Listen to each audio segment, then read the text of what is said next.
On Father's Day, my daughter sent me a gift box that was supposed to be a surprise, but my wife looked at it and whispered, "Don't open it." I asked, "Why?" "Can't you see?" I looked closer and froze in shock. 10 minutes later, the police arrived. You won't believe what was in the box. Before we continue, please subscribe to this channel and let us know where you're listening in the comments.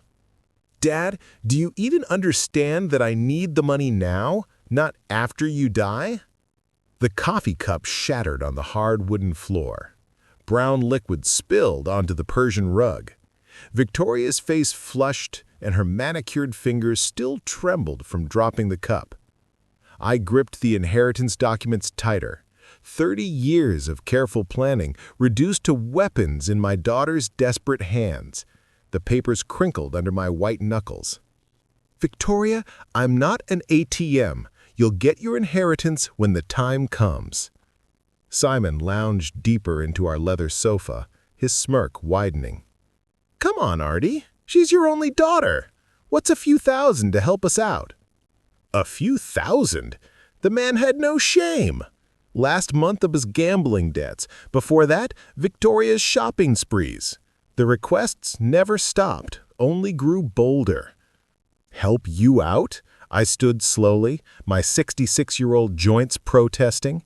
"I've helped you out for 3 years running. My retirement fund isn't your personal bank." Eleanor appeared in the doorway, a dish towel twisted in her hands. "Please, everyone, just calm down. We can talk about this reasonably." "Reasonably?" Victoria whirled toward her mother. "He's sitting on hundreds of thousands while we're drowning in debt." "Debt you created?" I said quietly. "Debt from your choices?" The family photo on the mantel faced downward. Had it fallen during Victoria's tantrum, or had someone deliberately turned it? The silver frame reflected the overhead light like a mirror, showing nothing but empty brightness. Simon shifted forward, elbows on his knees. "Look, old man, you're not getting any younger. Why not enjoy sharing your wealth while you're alive to see it appreciated?" Old man. The disrespect tasted bitter in my mouth. This from someone who never held a steady job, who lived off my daughter's credit cards and my occasional generosity.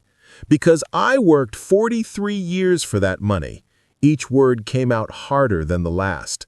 43 years of 12-hour days, missed dinners, canceled vacations, so you could have a comfortable childhood, Victoria. So your mother and I could retire with dignity. "Dignity?" Victoria laughed harshly. "What's dignified about hoarding money while your daughter suffers?" Suffers? I looked at her designer handbag, her fresh highlights, her expensive jewelry, Simon's brand new sneakers. Their suffering looked remarkably comfortable. "Your suffering is self-inflicted." The words escaped before I could stop them. "Every crisis, every emergency, every desperate plea for money, you created them all."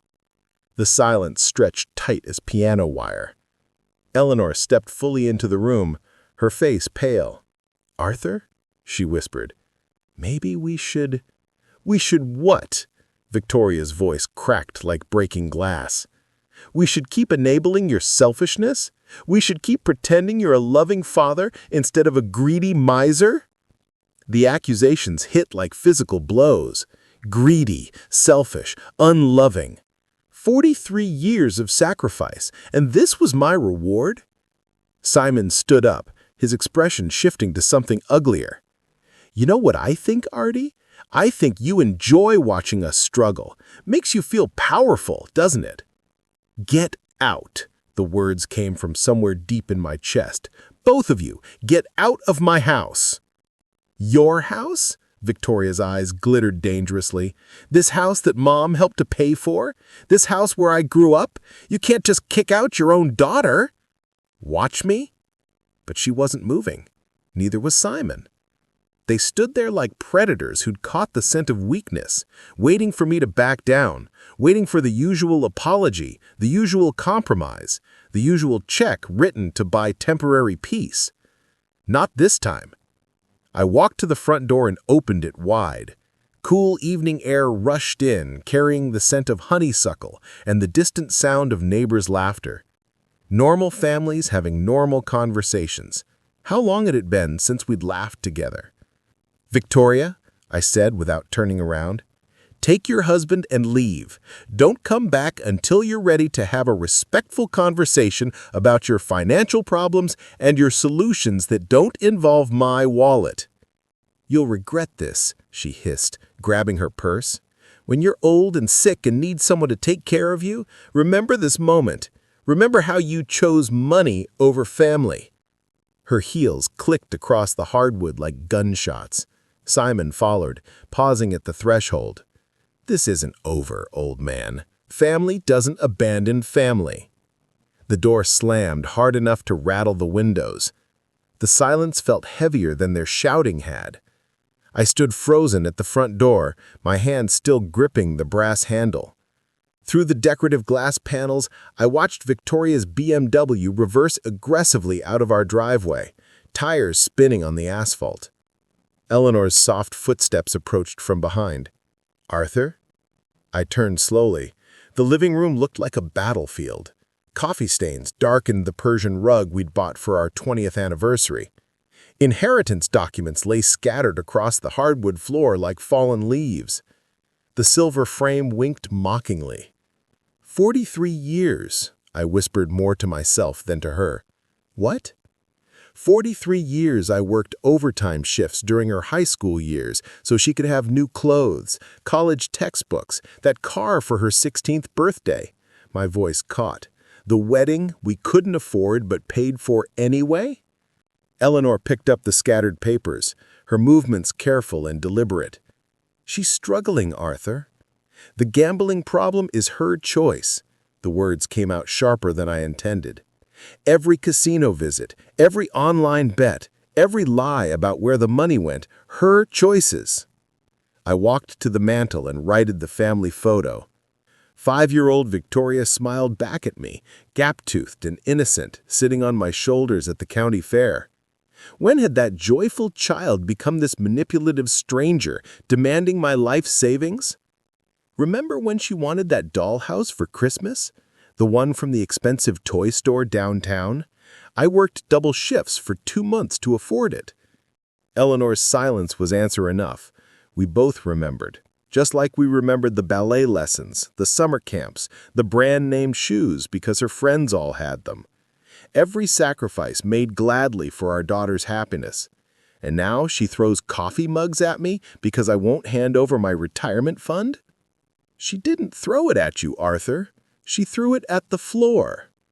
The distinction felt meaningless. The violence was the same, whether aimed at me or my possessions. The disrespect identical.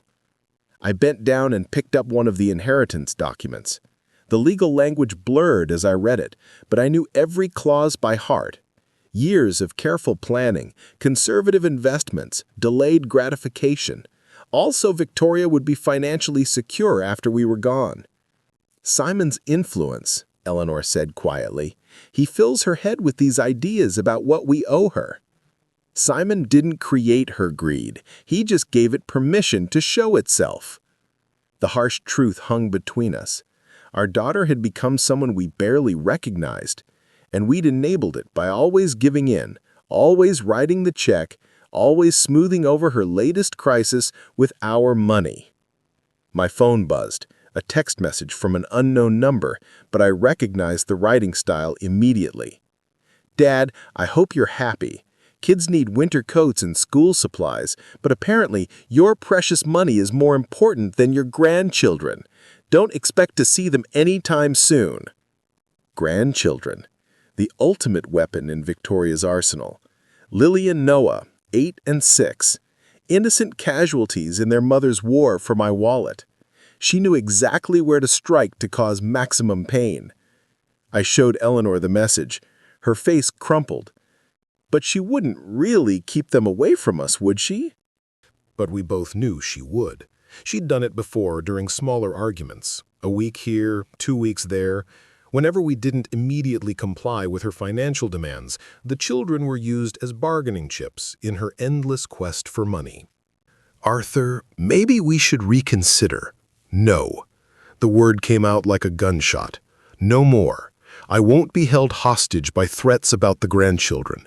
I won't teach Lily and Noah that love can be bought, that family relationships are transactions." Eleanor flinched at my vehemence. In 38 years of marriage, she'd rarely seen me this angry. Even during our worst arguments, I'd never spoken with such cold finality. But something had shifted tonight. Some fundamental understanding about my daughter, about our relationship, about the future I'd imagined for our family. The illusion of loving sacrifice had shattered as completely as that coffee mug. 6 days later, I sat on our front porch with the Sunday paper, trying to find normalcy in the Father's Day morning routine. The coffee had grown cold in my mug, but I held on to it anyway, watching neighbors emerge for their weekend activities. The Hendersons were loading their car for what looked like a family outing. The Patels were working in their garden, their laughter carrying across the quiet suburban street. Eleanor moved around inside the kitchen, the soft clatter of breakfast dishes drifting through the open window. We'd spent the week in careful conversation, dancing around the Victoria-shaped hole in our family dynamic. Neither of us had heard from her since that night. No calls, no texts, no surprise visits demanding money or reconciliation. The silence felt unnatural. In 3 years of financial crisis, Victoria had never gone this long without contact. Usually by day 3, she'd be calling with apologies and smaller requests, testing the waters before launching into her next major plea for money. But this was different. The completeness of the silence felt deliberate, calculated, almost like the calm before a storm. Part of me felt relieved, part of me worried. The rumble of a delivery truck broke through my thoughts. I looked up from the sports section to see a brown UPS vehicle slowing in front of our house. Strange. We weren't expecting anything, and Sunday deliveries were rare unless someone paid extra for weekend service. The driver hopped out, consulted his handheld device, then grabbed a medium-sized box from the back. He approached with the professional efficiency of someone working holiday overtime. "Arthur Carr? That's me." "Happy Father's Day," he said, offering the package in his electronic clipboard. "Someone must think highly of you to pay for Sunday delivery." I signed my name, studying the shipping label as he walked away. No return address visible, just generic shipping information. The box felt surprisingly light for its size, roughly the dimensions of a shoebox, but weighing maybe 2 pounds at most. "Who's that from?" Eleanor called from the kitchen doorway, wiping her hands on a dish towel. "No idea." I carried the package inside, setting it on the coffee table where inheritance documents had scattered just 6 days earlier. "No return address?" she approached, her expression curious but cautious. Eleanor had always been more suspicious of unexpected deliveries than I was. Too many years of hearing about package bombs and mail fraud on the evening news. "Maybe it's from the grandchildren," she suggested, but her tone lacked conviction. Lily did ask about Father's Day when we saw them last month, before Victoria had weaponized them against us, before the threats and ultimatums. I pushed those thoughts away. "Could be," I agreed, though something felt off. The timing seemed too convenient, too calculated, and Lily wouldn't have paid for special Sunday delivery. Eleanor leaned closer, examining the box with the methodical attention she brought to everything, from grocery shopping to crossword puzzles. Her fingers traced the edges of the shipping label. "Arthur," she said slowly, "don't open it." "Why?" She pointed to something I'd missed entirely in my casual handling. "Can't you see the holes? They're for breathing, which means something alive is inside." My stomach dropped. Now that she'd pointed them out, I could see tiny punctures in the cardboard, barely visible unless you knew to look. Small, precise holes that someone had clearly made on purpose. "Breathing holes," I repeated, my voice flat. "Something's alive in there," Eleanor confirmed, backing away from the coffee table. We stood there in our living room, staring at the innocent-looking package as if it might suddenly sprout legs and run away. The morning sunlight streaming through our windows seemed less warm now, the suburban quiet more ominous. "Who could send us something alive?" Eleanor asked, whispering. But even as she asked the question, I felt a cold certainty settling in my chest. The timing, the anonymous sender, the Sunday delivery that ensured we'd be home and unsuspecting. This wasn't a gift. This was something else entirely. From inside the box came the faintest sound, a soft rustling that made us both freeze. The sound stopped as quickly as it had started, leaving us in tense silence. Eleanor grabbed my arm, her fingernails digging into my skin through the cotton of my polo shirt. "Did you hear that?" she breathed. I nodded, unable to trust my voice. Whatever was in that box was very much alive, and it was waking up. A soft hissing sound emerged from the cardboard, barely audible but unmistakably real. We both froze, staring at the package as if it might explode at any moment. The sound stopped again. Silence stretched between us like a held breath. Then it came again, longer this time, a distinct hiss that sent ice through my veins. Eleanor's grip on my arm tightened until her nails bit through the fabric of my polo shirt. "Arthur," she whispered, her voice barely a breath. "Call someone, now." My hands shook as I pulled out my phone, muscle memory taking over, while my mind struggled to process what we were facing. The numbers felt foreign under my trembling fingers. "What's your emergency?" 911. "We have a suspicious package here with something alive inside. It was delivered this morning with no return address, and it's making sounds." "Sir, can you describe the sounds you are hearing?" I glanced at Eleanor, who nodded encouragingly. The hissing had stopped again, but we both knew it would return. "Hissing," I said, "like—" I couldn't finish the sentence. "Like a snake." The thought felt too dangerous to voice aloud. "Are there any visible threats or damage to the package?" "No visible damage, but there are small holes punched in the cardboard. Breathing holes." My voice cracked on the last words. "Sir, I am dispatching officers to your location immediately. Please maintain a safe distance from the package and do not attempt to open it. Can you move to another room? We're about 6 feet away in our living room. Should we leave the house?" "Stay inside, but keep your distance. Officers should arrive within 10 minutes. Do not touch or move the package under any circumstances." The line went quiet, except for the dispatcher's typing. 10 minutes felt like an eternity when something dangerous was sitting on our coffee table, growing more active with each passing moment. "Who could have done this?" Eleanor asked once I'd hung up. The question I'd been dreading. The answer felt obvious, but saying it out loud would make it real. It would acknowledge that our daughter had crossed a line I'd never imagined possible. "I'm afraid to guess," I admitted, but my mind was already there, connecting dots I didn't want to see. The timing on Father's Day wasn't coincidental. The anonymous sender knew our address, our schedules, our vulnerabilities. Someone angry enough about our recent argument to plan something this cruel, this elaborate. Another sound from the box made us both step backward. Not just hissing this time, but a rustling that suggested movement, something shifting position inside the confined space. "The argument," Eleanor said quietly, 6 days ago. She was so angry when she left. She didn't need to say Victoria's name. We were both thinking it, both arriving at the same horrible conclusion through different paths of logic and dread. "But this," I gestured at the package, "this isn't anger. This is something else." Revenge.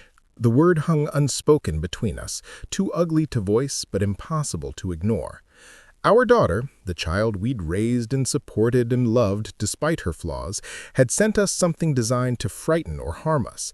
The realization that my own flesh and blood could be this malicious sent a chill through me colder than any winter draft. It wasn't just greed anymore, it was pure, unadulterated spite wrapped in a cardboard box, waiting to strike at the people who had given her everything. The box rustled again, more insistently this time. Whatever was inside was definitely awake now, probably confused by its surroundings, possibly agitated by our voices and movement. "What kind of person does this to their own parents?" Eleanor's voice broke on the question. "Someone desperate," I said, though the words felt inadequate. "Someone who thinks they've been wronged." But deep down, I knew it was more than desperation. This required planning, calculation, a level of malice that spoke to something broken in the relationship between parent and child.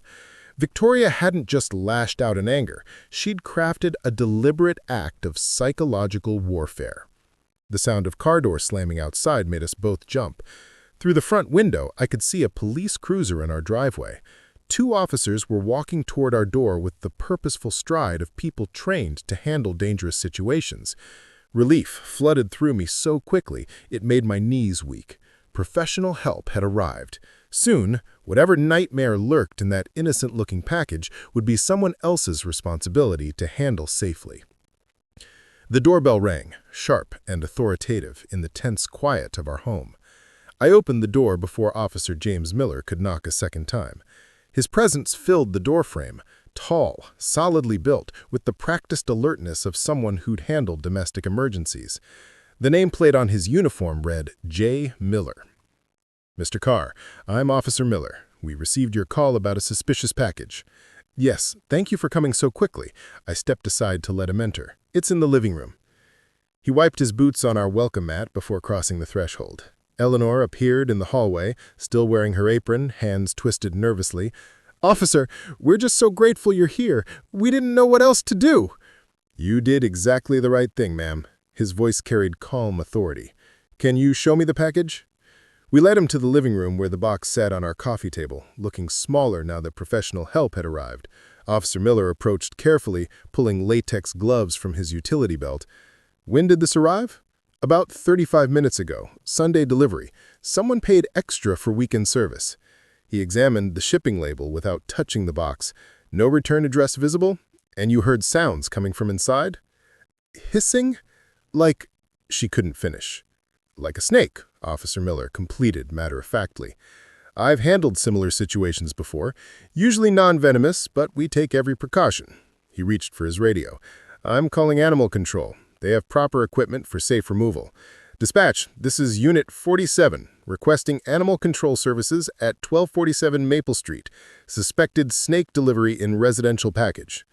The radio crackled back with confirmation. 20 minutes for animal control to respond." Officer Miller turned back to us, shifting from procedural efficiency to investigative curiosity. "Do you have any idea who might have sent this?" The question I'd been dreading. I felt Eleanor's eyes on me, waiting to see how I'd respond. "I don't know," I said carefully. "Probably just some kids playing pranks." His gaze sharpened slightly. "Kids would need access to live animals, shipping materials, knowledge of your address. This required planning and resources." My mouth dried wall. He was right. Someone with means and motive had deliberately sent us a snake on Father's Day. "Have you had any recent conflicts? Family disagreements?" Family disagreements. The phrase hung in the air like an accusation. Eleanor tensed beside me, both of us walking the tightrope between honesty and loyalty. "Nothing that would lead to this," I managed. Officer Miller studied my face, noting the hesitation.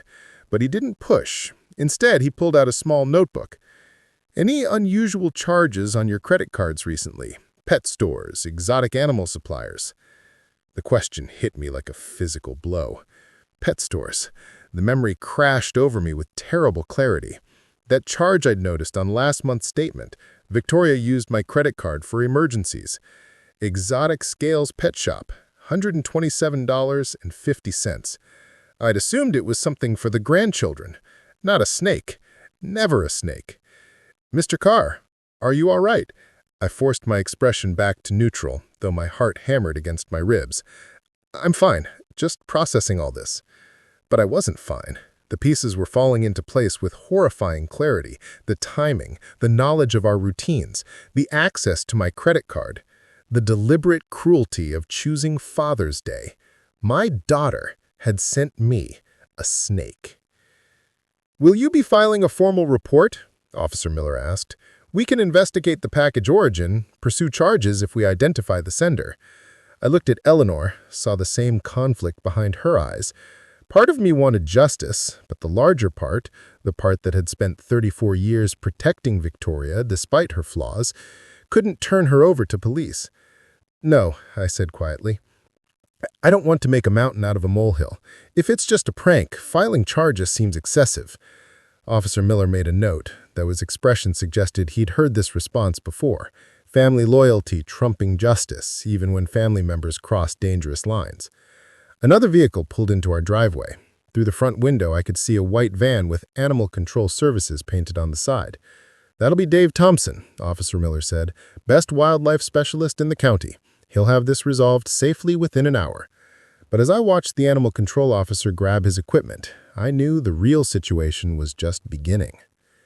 Dave Thompson from Animal Control worked with the methodical efficiency of someone who'd handled stranger situations than ours.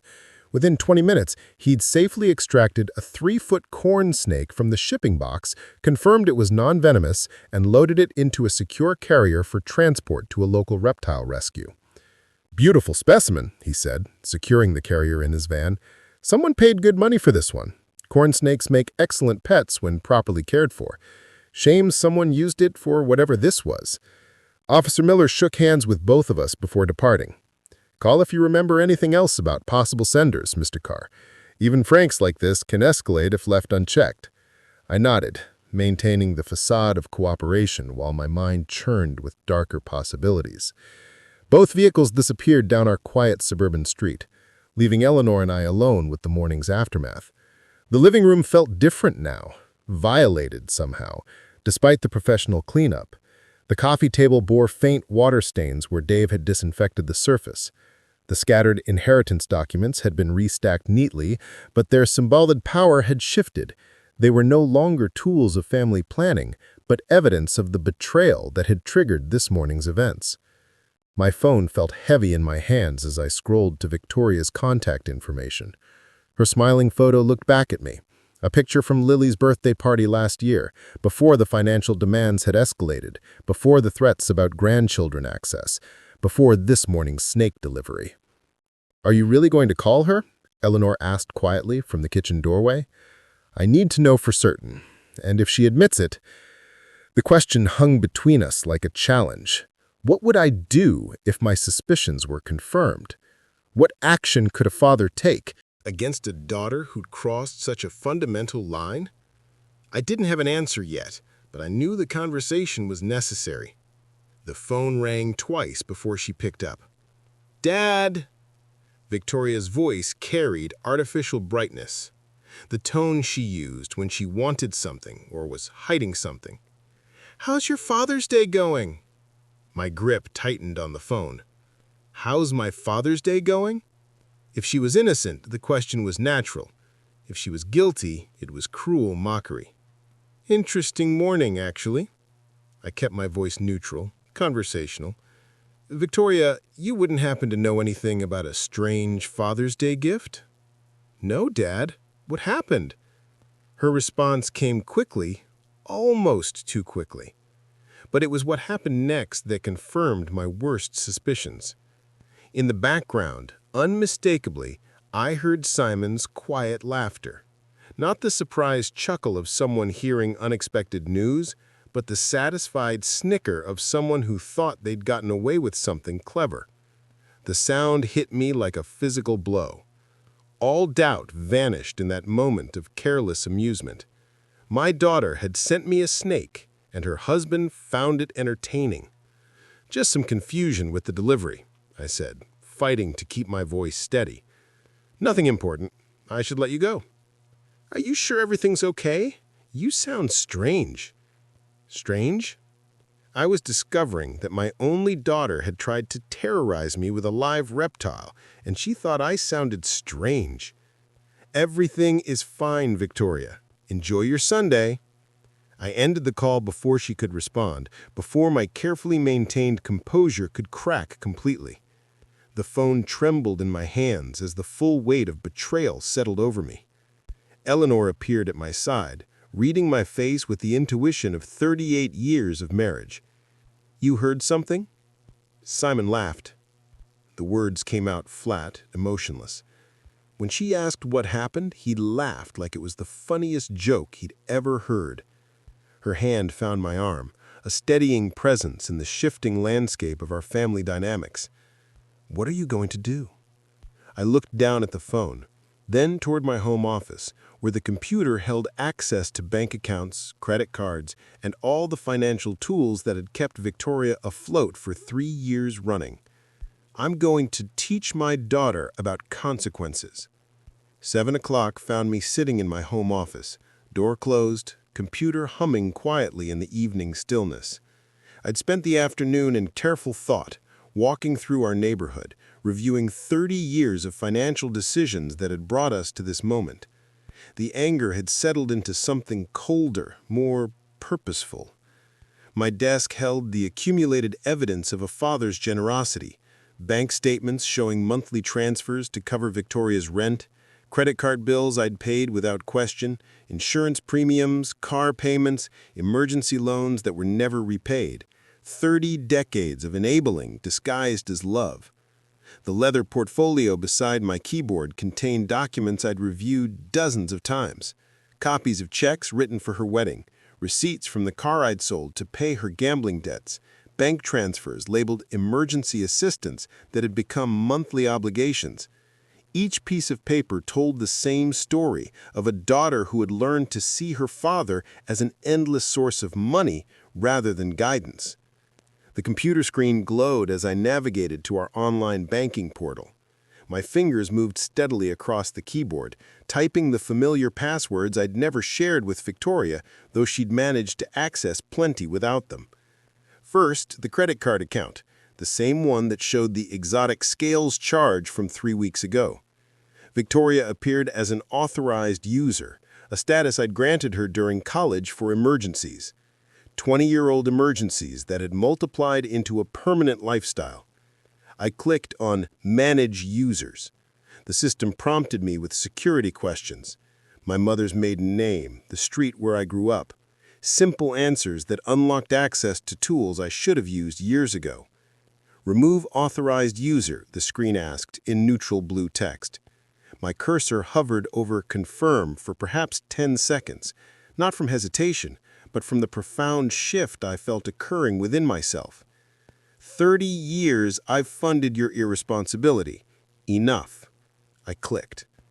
User access revoked. Changes will take effect within 1 business hour.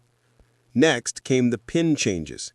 Victoria had somehow learned the numbers, probably watching over my shoulder during one of our many financial rescue missions.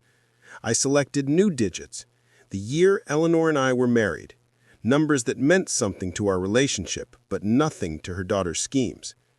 The automated payments required more attention. Monthly transfers to her checking account, the recurring payment for her car insurance, a subscription service for her gym membership that she'd convinced me was essential for her mental health. Each cancellation required confirmation, a digital paper trail of my decision to stop being her private bank. My hands remained steady throughout the process, no trembling, no hesitation. This wasn't cruelty, it was overdue accountability. I remembered the conversation last month when she'd called, sobbing about the gambling debts, how she'd promised this was the last time, the final crisis I'd need to solve. I'd believed her, transferred another $5,000, and told Eleanor we were helping our daughter learn responsibility. Instead, I'd been teaching her that consequences were optional. The final screen showed a summary of changes. Credit access removed, automatic payments canceled, PIN codes updated. The work of 30 years of enabling undone in 30 minutes of methodical clicking. Save changes. Outside my office window, the suburban evening continued its peaceful rhythm. The Hendersons were grilling dinner in their backyard. Mrs. Patterson walked her small dog past our mailbox. Normal families living normal lives, probably not dealing with adult children who sent live snakes as Father's Day gifts. I clicked Save. The confirmation appeared instantly. Account changes processed. Updated information will be available immediately. Leaning back in my leather desk chair, I felt something I hadn't experienced in years when it came to Victoria. Control. Not the desperate reactive scrambling to fix her latest crisis, but the calm authority of a parent who'd finally remembered that love sometimes requires saying no. Tomorrow morning, she would discover that her financial safety net had been removed. Her credit card would be declined. Her automatic payments would bounce. Her assumed access to my resources would simply end. For the first time in decades, the consequences of her choices would be entirely her own responsibility. The phone on my desk remained silent, but I knew that wouldn't last long. Morning arrived with unusual peace. I sat at our kitchen table with coffee and the newspaper, watching sunlight filter through Eleanor's herb garden on the windowsill. For the first time in years, I felt no anxiety about potential financial emergencies, no dread of manipulative phone calls. Eleanor moved quietly around the kitchen, refilling my coffee cup with the comfortable efficiency of 38 years of shared mornings. She had asked no questions about my evening in the office, but her slight smile suggested she understood perfectly what I had accomplished. The phone rang at 8:15. Victoria's name appeared on the caller ID exactly as expected. I let it ring twice more before answering, using those extra seconds to center myself. "Good morning, Victoria." "Dad, what have you done? My card isn't working. I tried to buy groceries and it was declined. The automatic payment for my car insurance bounced. What is happening?" I took a sip of coffee before responding.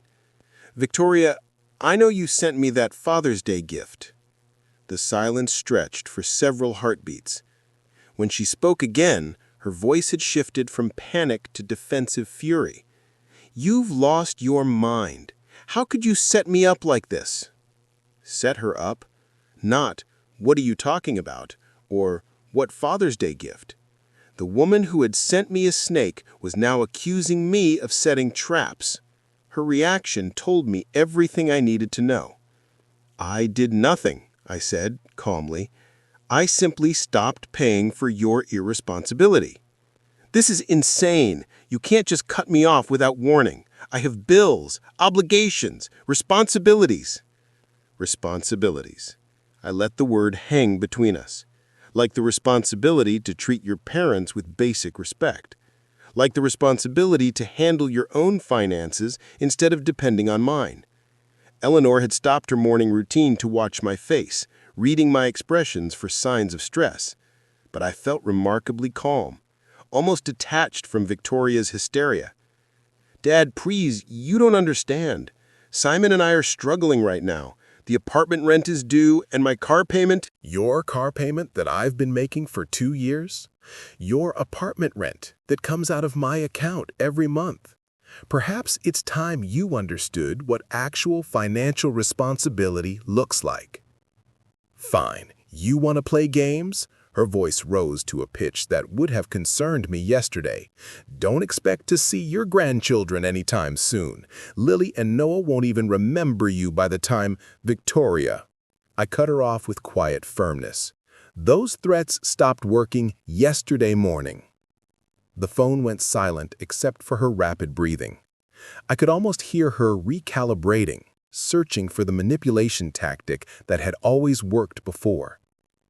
"I can't believe you're doing this to me," she whispered, switching to the victim voice that had opened my wallet countless times. "I'm your daughter. I'm struggling, and instead of helping me, you're punishing me for something I didn't even do." Something she didn't even do. Still no direct denial, no confusion about what gift I'd referenced, just the blanket deflection of someone who knew exactly what she'd done and was angry about facing consequences. "Your struggle is not my responsibility," I said. "Your choices created your situation. Your choices sent that package. Your choices will determine what happens next." "You're being ridiculous. One little prank and you completely lose your mind?" One little prank. There it was.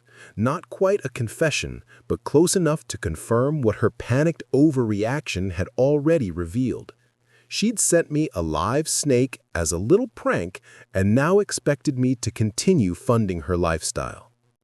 A prank involving a dangerous animal is not little, Victoria, and a father cutting off financial support after 30 years of enabling isn't losing his mind, it's finally finding it.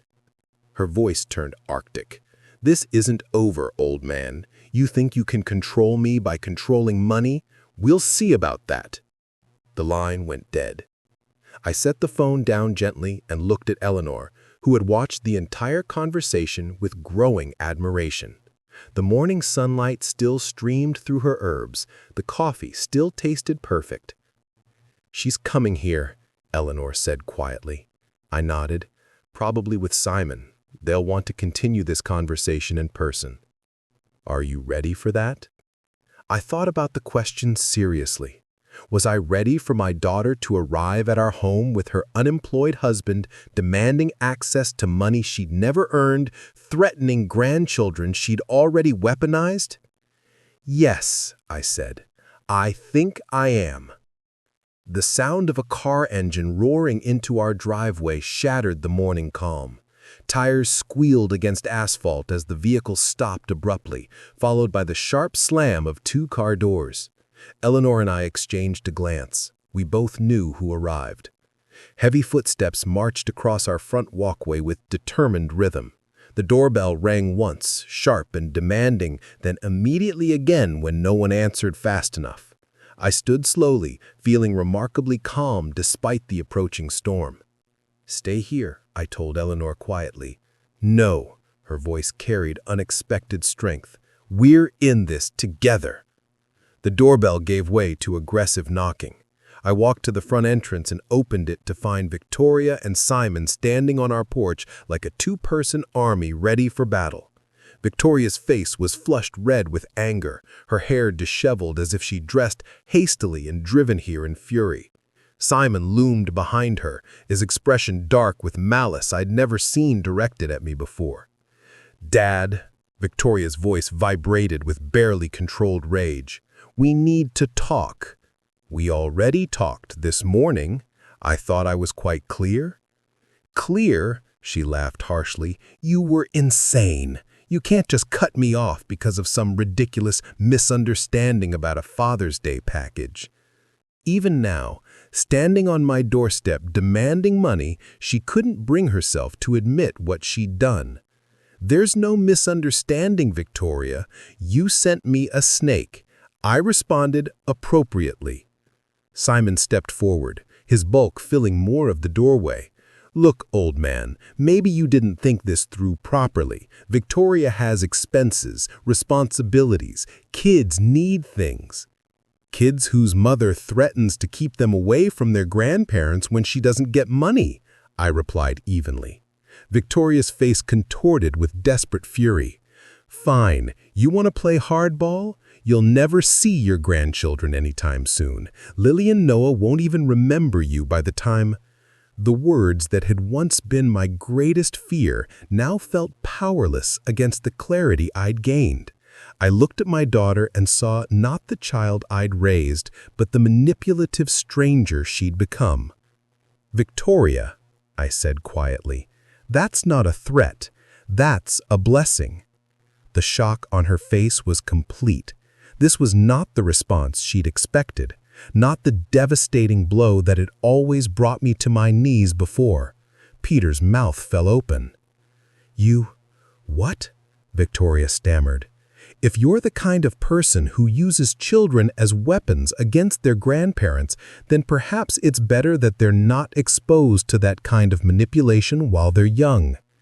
Simon's expression shifted to something darker. He stepped forward close enough that I could smell the anger radiating from him. "You know where we live, old man," he said, his voice low and menacing. "We know your routines, your schedule. You might want to reconsider your position." I felt Eleanor tense behind me, but I remained perfectly still. "Are you threatening me, Simon?" "I'm just saying that family relationships work both ways. You want to cut us off? Fine, but don't expect us to just disappear quietly." "Actually, I expect that exactly. And if you choose not to disappear quietly, that becomes a matter for the police rather than family negotiation. Victoria grabbed Simon's arm, perhaps sensing he was pushing into territory that could have legal consequences, but her touch didn't calm him. It seemed to fuel his aggression. "You think you're so smart," Simon continued. "You think cutting off our money makes you powerful. There are other ways to get what we need." "I'm sure there are," I agreed, "like getting jobs, for instance. Novel concept. But people have been supporting themselves through employment for centuries." "This isn't over," Victoria hissed, her desperation transforming into pure venom. "You'll regret treating us like this. Family doesn't abandon family, and there will be consequences." "There already are consequences. You're living them right now." They stared at me for a long moment, perhaps finally understanding that no amount of threats, guilt, or manipulation was going to restore their access to my resources. The man who had spent 30 years being their personal bank had simply closed. Without another word, Victoria spun on her heel and stalked back to their car. Simon followed, but not before giving me one last menacing look. I watched them drive away, their car engine revving unnecessarily loud. Only when their taillights disappeared did I close the front door and turn to Eleanor. Her face was pale, but her eyes held something I hadn't seen in years: pride. "We're going to need legal advice," I said. Evening brought the quiet normalcy that had become precious in our house. Eleanor and I sat at our kitchen table after dinner. The domestic routine provided comfort after the morning's chaos. She sipped chamomile tea while I nursed my second cup of coffee, both of us processing the day's events. The kitchen had always been our sanctuary for serious conversations. It was here we'd discussed buying the house, planned for retirement, talked through concerns about Victoria's early struggles with money. Now it served as the place where we contemplated the complete breakdown of our family relationship. "I keep thinking about when she was 8. Remember the Mother's Day breakfast she made? Burned toast and orange juice with too much pulp, but she was so proud." "I do remember. Victoria, in her pink pajamas, standing on a kitchen stool to reach the counter, determined to surprise us with breakfast in bed. The memory felt like it belonged to someone else's family now." "She used to draw us pictures," I said. "Stick figures of our family holding hands. I kept them in my office desk drawer for years. I still have some in that memory box upstairs." Eleanor's voice carried maternal grief. "Arthur, she's still our daughter, despite everything that's happened today." The words I'd been expecting all day. Eleanor's instinct to heal, to find middle ground, to somehow restore would have been broken. It was one of the qualities I'd fallen in love with, this unwavering belief that families could overcome anything.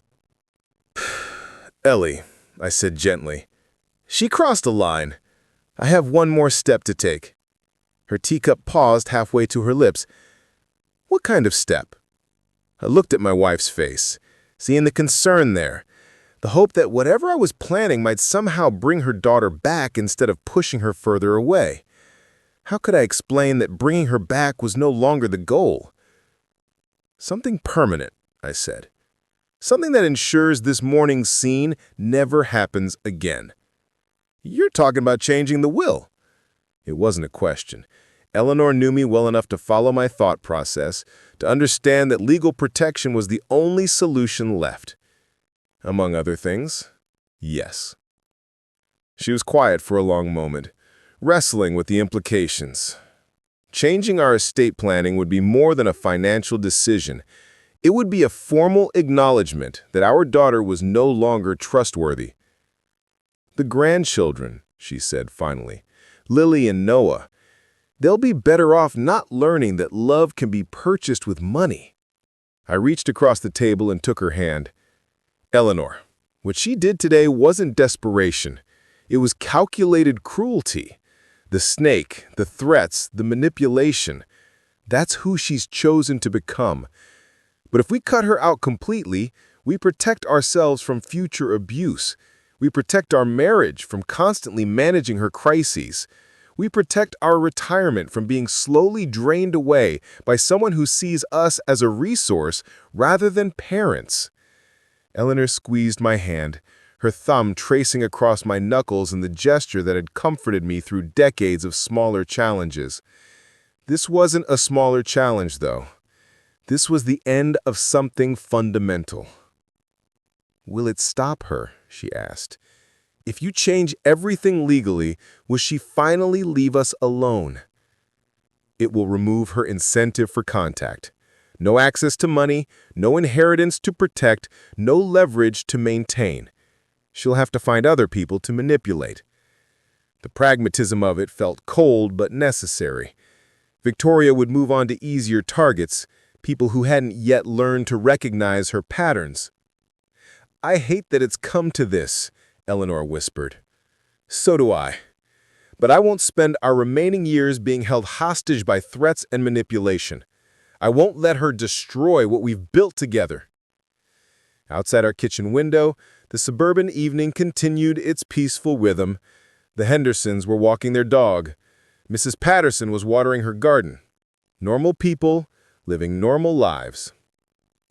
"When will you do it?" Eleanor asked. "Tomorrow morning. I'll call Catherine Wells first thing. She's handled our legal work for 15 years. She'll know exactly what needs to be done to make it ironclad." Eleanor nodded slowly, accepting the inevitable, even as it broke her heart.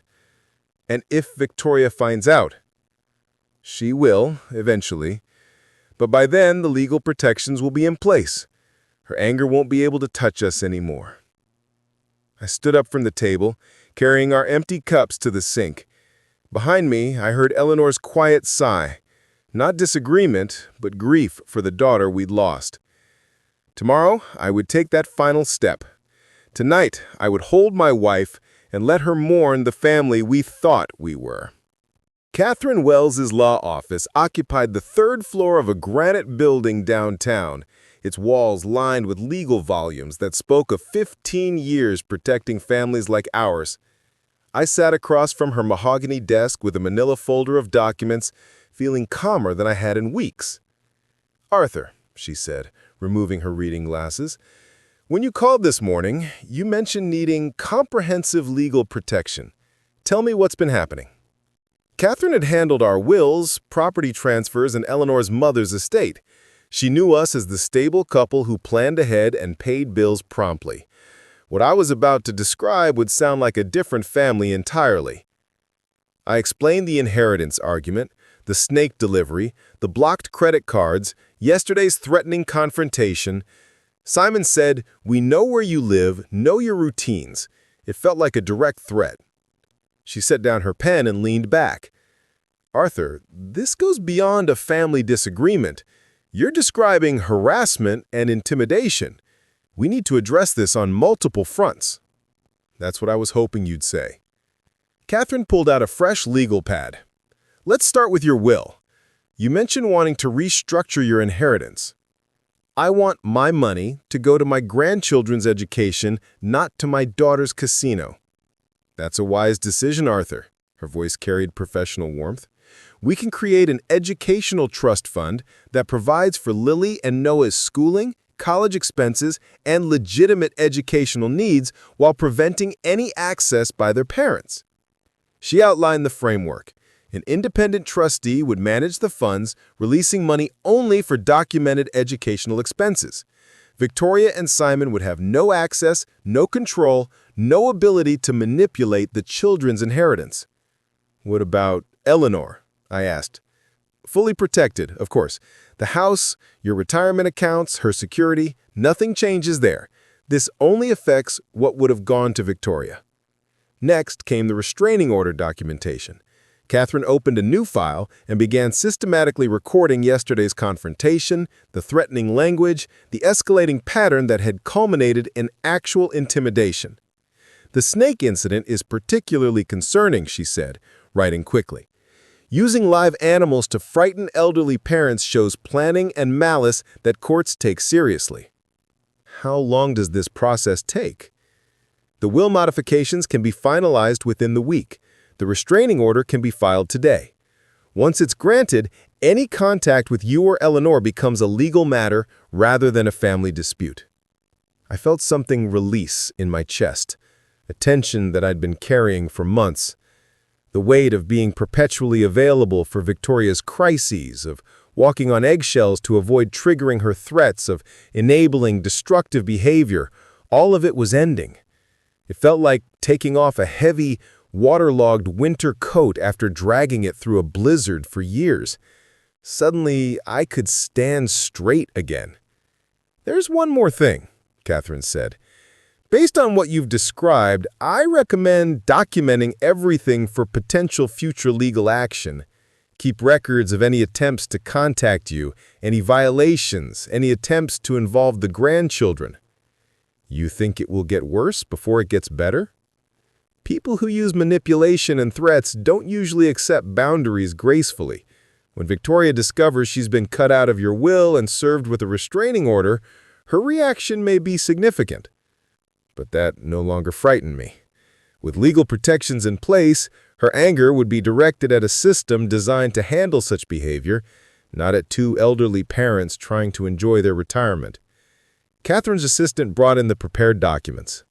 As I signed my name to each page, I felt the satisfying finality of decisions made and implemented. 30 years of financial enabling was officially ending. Our home would be legally protected from harassment. The restraining order should be approved by end of business today.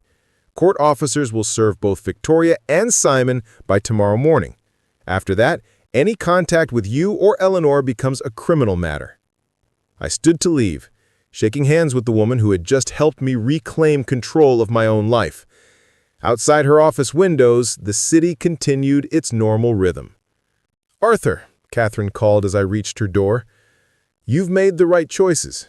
Your family's safety and security come first." I nodded, tucking a folder under my arm. Tomorrow morning, Victoria would discover that manipulation was no longer an option. Tonight, Eleanor and I would sleep peacefully, knowing the law was finally on our side. 2 days passed in the most peaceful quiet I'd experienced in years.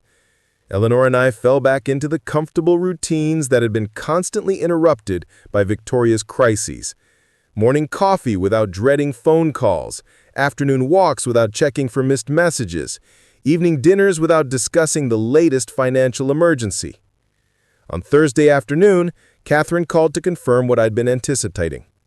"Arthur, the documents were delivered at 2:15 today. Both Victoria and Simon have been served with the restraining order, and they've received copies of the will modifications. It's done." I thanked her and hung up, then sat quietly in my chair for several minutes. Outside our window, Mrs. Patterson was planting spring flowers in her garden. The Hendersons' children were riding bicycles on the sidewalk. Normal suburban life, continuing its peaceful rhythm. "The papers were delivered?" Eleanor asked from the kitchen doorway. "This afternoon," I confirmed. "It's finished." She came and sat beside me, taking my hand in hers. We didn't need to discuss what Victoria's reaction might be, or whether she would try to find ways around the legal barriers Catherine had erected. The law was clear. The protections were comprehensive, and for the first time in 30 years, we were truly free from her manipulation. I thought about the daughter I'd raised, the little girl who'd drawn stick-figure families and made breakfast in bed on special occasions. That child had grown into someone who sent live snakes to her father and threatened to weaponize his grandchildren against him. The transformation had been gradual enough that I'd spent decades making excuses for increasingly unacceptable behavior. But the woman who'd stood on my doorstep demanding money and making threats wasn't someone I needed to enable any longer. The legal documents had created the boundaries that love alone could never establish. "They got what they wanted," I said. "I'm no longer in their lives." The irony wasn't lost on me. Victoria had spent years threatening to cut off my access to Lily and Noah whenever I didn't comply with her financial demands. Now, through her own escalating behavior, she'd ensured that separation permanently, while simultaneously losing any claim to the inheritance she'd been so desperate to control. Lily and Noah would be provided for through their educational trust fund, managed by professionals who couldn't be manipulated or threatened. Their college expenses, tutoring, books, legitimate educational needs, all secured without giving their parents access to resources they'd proven incapable of managing responsibly. Eleanor squeezed my hand. "Do you think she understands what she's lost?" "She will," I said. "The restraining order means any attempt to contact us becomes a criminal matter.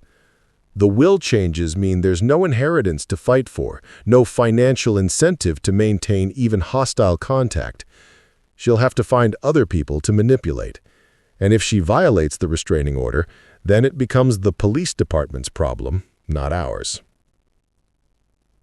For 30 years, I'd been Victoria's safety net, catching her every fall while she learned nothing from the experience. I'd sold my classic car to pay her gambling debts. I'd covered her rent when she claimed unexpected emergencies. I'd written check after check, always believing that this time would be different. This crisis would be the last one. The snake was her final communication with me. Everything she wanted to say about our relationship had been contained in that box.